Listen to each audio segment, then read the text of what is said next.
اللہ نے قانون بیان کر دیا کہ کوئی بھی عمل صالح تب بنے گا جب وہ ایمان کے ساتھ کیا جائے اور نبی صلی اللہ علیہ وسلم کے طریقے کے مطابق کام کیا جائے، تب جا کر وہ نیک عمل بنے گا۔ اسی وجہ سے اللہ تعالیٰ نے یہ شرط عائد کر دی، یا ایھا الذین آمنوا اطیعوا اللہ واطیعوا الرسول، ایمان والو اللہ اور اس کے رسول صلی اللہ علیہ وسلم کی اطاعت کرو اور اپنے اعمال کو برباد مت کرو۔ یہ کیسے ہو سکتا ہے کہ ایک آدمی جس نے پڑھا اشہد ان لا الہ الا اللہ وان محمدا عبدہ ورسولہ، اس کے بعد وہ کوئی بھی عمل کرے اور اس میں اپنی مرضی کو شامل کرے، تو یہ کیسے ممکن ہے کہ اللہ تعالیٰ اس کے ان اعمال کو قبول فرما لے گا؟ یہ ممکن ہی نہیں ہے۔ اللہ تعالیٰ نے سادہ سادہ اصول یہ بیان کیا ہے، آپ نے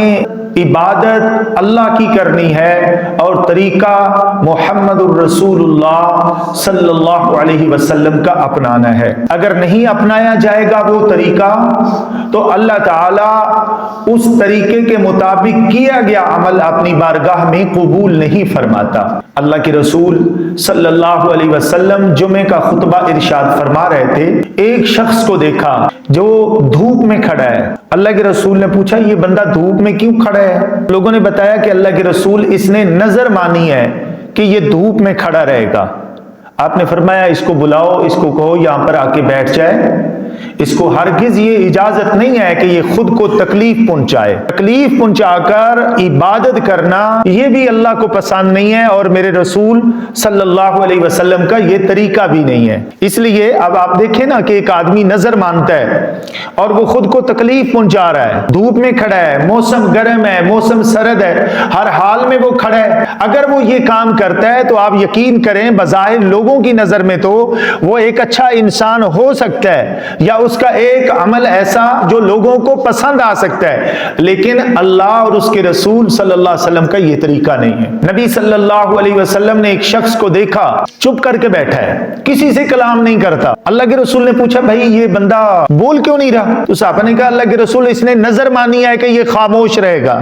آپ نے فرمایا یہ طریقہ محمد الرسول اللہ کا نہیں ہے، آپ اس طریقے پر عمل نہیں کر سکتے۔ نبی صلی اللہ علیہ وسلم نے فرمایا کہ کسی بندے کو یہ اجازت نہیں ہے کہ وہ شعبان کے آخری ایک دو دنوں میں مخصوص کر کے روزہ رکھے۔ اب آپ امیجن کریں نا کہ روزہ رکھنا ایک اچھی عبادت ہے، اللہ کو پسند ہے، اور روزہ ایسا عمل ہے اس کے بارے میں اللہ کے رسول نے فرمایا الصوم لی وانا اجزی بی، اللہ کہتا ہے کہ روزہ بندے نے میرے لیے رکھا اور اس کا اجر میں خود ہوں یا میں خود دوں گا۔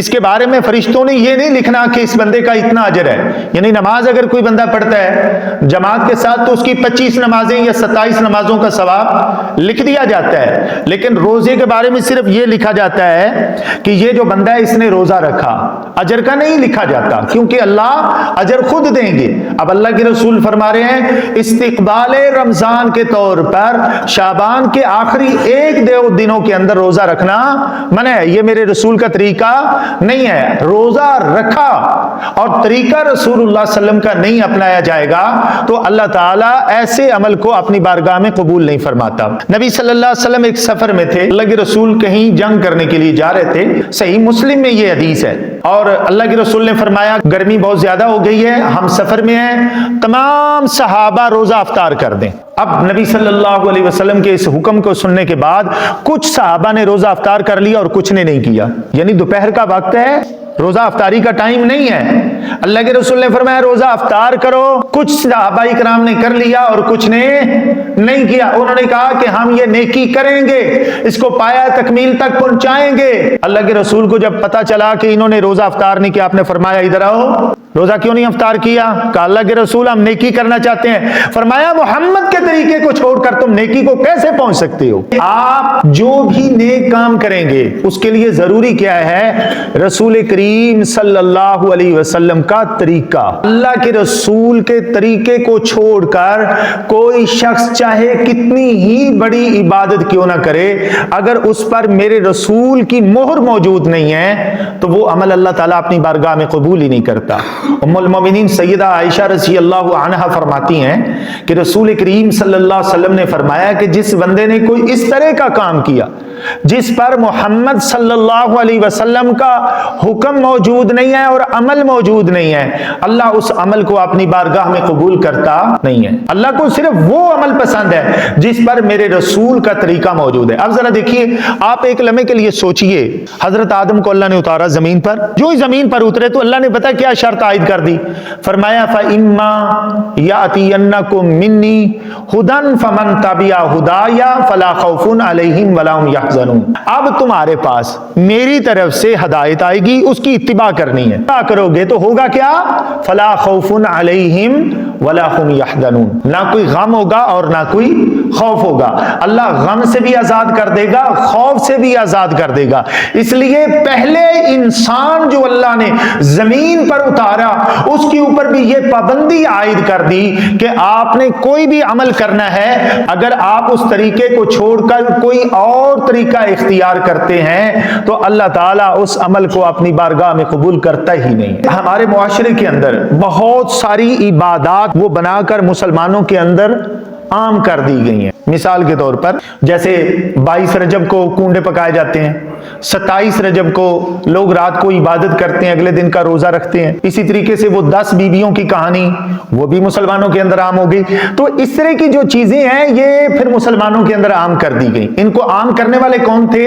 واعظین، قصہ گو لوگ جو لوگوں کو محظوظ کرتے تھے۔ دیکھیں ایک بات یاد رکھیں، معاشرے میں ہوا پتہ کیا ہے کہ جو لوگ گانے کے شوقین تھے نا، جو یہ سمجھتے تھے کہ مجھے گانا گانا چاہیے، اب وہ گانے کی فیلڈ کے اندر تو کامیاب نہیں ہو سکے، تو انہوں نے کہا کہ ہم مذہب کا لبادہ اوڑھتے ہیں۔ پھر انہوں نے مذہب کا لبادہ اوڑھا، کچھ ان میں سے نعت خواں بن گئے، کچھ ان میں سے واعظین بن گئے۔ محدثین قصہ گو لوگوں سے بہت شدید نفرت کرتے تھے۔ اور آج میں کسی کو ہٹ نہیں کرتا، آپ سب کے سٹیجوں کو دیکھ لیں، دیوبندیوں کا سٹیج دیکھ لیں، بریلویوں کا سٹیج دیکھ لیں، اہل حدیثوں کا سٹیج دیکھ لیں، شیعوں کا سٹیج دیکھ لیں، ایمانداری سے بتائیں کہ ان کے سٹیج کے اوپر جو عوامی سٹیج کے اوپر کام کرنے والے لوگ ہیں، کوئی ایک معتبر آدمی بتا دیں۔ لوگ ہمارے سنتے کس کو ہیں؟ ناصر مدنی کو، اویس رضا قادری کو، آصف رضا علوی کو۔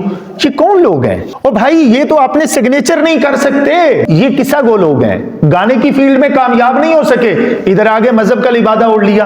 ان کو سننے سے اجتناب کریں، معتبر علماء کرام کو سننا شروع کریں۔ آج اتنی غلط فہمیاں کیوں پیدا ہو گئی ہیں معاشرے میں، پاکستانی معاشرے میں؟ آپ یقین کریں کہ پاکستان کے اندر الحاد اتنی تیزی کے ساتھ پھیل رہا ہے کہ آپ تصور نہیں کر سکتے، اتنی کثرت کے ساتھ لوگ اسلام کو چھوڑ کر جا رہے ہیں۔ تو اس کی وجہ کون ہے؟ اس کی وجہ علماء نہیں ہے، اس کی وجہ یہ قصہ گو لوگ موجود ہیں۔ آپ کبھی کسی کانفرنس میں شرکت کریں نا، تو کانفرنس میں ہوتا کیا ہے؟ پرچیاں جا رہی ہیں، ایک آدمی تقریر کر رہے، فلانے شعر پڑھ دو۔ یہ کام پہلے کن کے ساتھ ہوتا تھا؟ سوچو، تھوڑا دماغ پر زور دو کہ کن کو یہ کہا جاتا تھا؟ مشاعرے ہوتے تھے نا، تو وہاں پر جو شعر پسند آتا تھا وہ پرچی لکھ کر بھیج دیتے تھے، تو اس کو یا پھر کہتے تھے ارشاد۔ ان سے بچو، خدا کے لیے ان سے بچو، معتبر علماء کرام کے پاس جاؤ۔